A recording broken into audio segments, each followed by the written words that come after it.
अस्सलाम वालेकुम, मैं हूँ फराज असलम और हम पढ़ रहे हैं अब्स्ट्रैक्ट अलजबरा का कोर्स और आज है हमारा लेक्चर नंबर 2। और जो टॉपिक हमने स्टार्ट किया हुआ है वो है प्रॉपर्टीज़ ऑफ इंटीजर्स। और फर्स्ट लेक्चर में हमने जो कवर किया था वो था well ordering principle, prime number and division algorithm. आज हम उन्हीं प्रॉपर्टीज़ को आगे लेकर चलेंगे।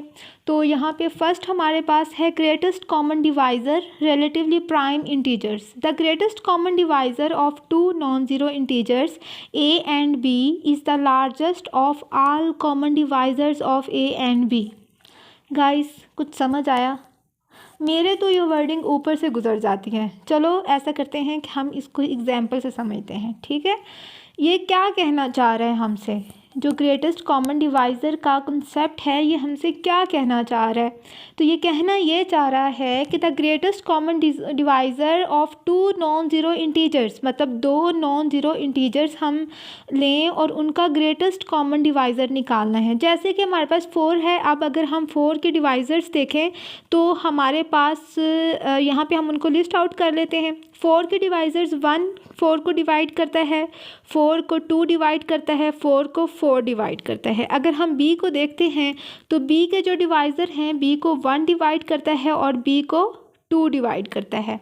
अब अगर हम देखें तो हमारे पास हमें कॉमन डिवाइज़र निकालना है। ये है 4 के डिवाइज़र और ये है हमारे पास 2 के डिवाइज़र। हमारे पास b जो है वो 2 है। ये हमारे पास 4 के डिवाइज़र हैं, ये हमारे पास 2 के डिवाइज़र हैं। डिवाइज़र्स में से हम देखें तो जो लार्जेस्ट डिवाइज़र है वो हमारे पास 2 है दोनों साइड्स पे।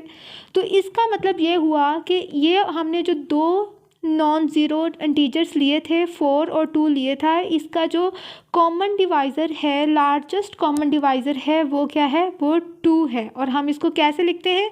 हम इसको लिखते हैं greatest common divisor of 4 and 2 is equal to 2। ठीक है, तो ये तो हो गया जी ग्रेटेस्ट कॉमन डिवाइज़र। अब हम देखते हैं कि रिलेटिवली प्राइम इंटीजर्स क्या हैं। अगर आपके पास किसी भी दो नॉन ज़ीरो इंटीजर्स का ग्रेटेस्ट कॉमन डिवाइज़र 1 हो तो हम उसको कहते हैं कि वो दोनों इंटीजर्स आपके पास क्या हैं? रिलेटिवली प्राइम हैं। अगर हम एक एग्जांपल से इस बात को भी समझते हैं। एग्जांपल के तौर पर हम देखते हैं कि जैसा कि हम a को ले लेते हैं 3 एंड b को ले लेते हैं 5, ठीक है। b हमारे पास 5 है, ठीक है। इसका कॉमन डिवाइज़र 3 है। इस ग्रेटेस्ट डिवाइज़र हमारे पास a को जो है 3 डिवाइड करता है और 1 डिवाइड करता है क्योंकि ये प्राइम नंबर है। 5 जो है इसको भी 1 और 5 डिवाइड करता है। देखा जाए तो इनके कॉमन डिवाइज़र में सिर्फ हमें 1 मिल रहा है, ठीक है। तो इसका जो ग्रेटेस्ट कॉमन डिवाइज़र है वो 1 है, ठीक है। तो हम कहेंगे कि 3 और 5 क्या है? आपस में रिलेटिवली प्राइम है, ठीक है। तो ये तो था हमारे पास greatest common divisor and relatively prime integers का कंसेप्ट। नेक्स्ट हमारे पास एक रिज़ल्ट है, वो हमारे पास है यूक्लिडियन लेमा। यूक्लिडियन लेमा क्या कहता है? वो कहता है कि if p is a prime that divides a b then p divides a और p डिवाइड्स b। क्या मतलब है इसका? एक एग्जाम्पल से समझते हैं। तो ये कहता है कि अगर आपके पास p is a prime that divides a b, मतलब अगर हमारे पास हम ये कर लें कि p प्राइम है, यानी कि 2 प्राइम नंबर्स को हमने देखा था, 2 हमारे पास इवन प्राइम है, 2 3 4 5 एंड सो ऑन, ये हमारे पास प्राइम नंबर्स हैं। इनको हमने फर्स्ट लेक्चर में डिस्कस किया था। If p is a prime मतलब 2 हमारे पास एक प्राइम है और वो डैट डिवाइड्स a b और वो a b को डिवाइड्स कर रहा है। मतलब यहाँ पे हम 6 जो है वो, यानी कि यहाँ पे 6 हमारे पास 2 × 3 है, तो 2 को हम कह सकते हैं कि ये हमारे पास a है और 3 को हम कह सकते हैं कि ये हमारे पास b है। यानी कि 2 जो है वो 6 को डिवाइड्स कर रहा है, यानी कि a b को डिवाइड्स कर रहा है। देन p डिवाइड्स a और p डिवाइड्स b। देन क्या कह रहा है कि देन जो आपके पास प्राइम होगा यानी कि 2 होगा, वो या तो 2 को डिवाइड करेगा, वो 2 को डिवाइड करेगा और या फिर 3 को डिवाइड करेगा, ठीक है। जैसा कि मतलब ये है कि वो a और b में से किसी एक को भी डिवाइड करेगा। जैसे कि अगर हम देखें तो 2 जो है ये 2 को डिवाइड करता है, जबकि 2 जो है ये 3 को डिवाइड नहीं करता, ठीक है। तो ये कहता है हमसे यूक्लिडियन लेमा। नेक्स्ट है हमारे पास फंडामेंटल थ्योरम ऑफ अर्थमेटिक। अब फंडामेंटल थ्योरम ऑफ अर्थमेटिक में हमारे पास जो हैं वो 2 पॉइंट्स हैं। एक तो ये कहता है कि every integer greater than 1 is a prime और a product of prime. Integers हमारे पास क्या थे? इंटीजर्स को अगर हम रिकॉल करें तो इंटीजर्स तो थे वो हमारे पास, उनको हम इस तरह से लिस्ट आउट करते हैं, +-1, +-2, +-3 एंड सो ऑन। इस तरह से हम उनको लिस्ट करते हैं। तो अगर देखें तो यहाँ पर 2 प्राइम है, 3 प्राइम है, 2 प्राइम है, 3 प्राइम है, 5 प्राइम है, 7 प्राइम है, और जो नंबर्स यहाँ पर नहीं आ रहे, हम ग्रेटर देन 1 की बात कर रहे हैं, हम जो नंबर्स है वो ग्रेटर देन 1 की बात कर रहे हैं। और ग्रेटर देन 1 से हमारे पास नेक्स्ट नंबर 2 आता है जो कि प्राइम है, 3 प्राइम है, उसके बाद 4 आता है। 4 क्या है? 4 हमारे पास 2 प्राइम्स का प्रोडक्ट है। कैसे प्रोडक्ट है? 2 × 2, 2 हमारे पास प्राइम है। जब प्राइम के साथ प्रोडक्ट लेते हैं तो 4 आ जाता है। तो नेक्स्ट 6 जो है ये प्राइम नहीं है, लेकिन ये 2 और 3 के प्रोडक्ट से हमें मिल जाता है, और 2 और 3 हमारे पास दोनों प्राइम हैं। उसके बाद हमारे पास 8 है। 8 हमारे पास प्राइम नहीं है, लेकिन ये भी हमें प्रोडक्ट से मिल जाता है। ठीक है, तो यहाँ पे कहने का मतलब ये है कि जो फंडामेंटल थ्योरम हमसे जो एक बहुत ही इम्पॉर्टेंट बात करता है वो ये कहता है कि every integer greater than 1 is a prime और अ प्रोडक्ट ऑफ प्राइम्स।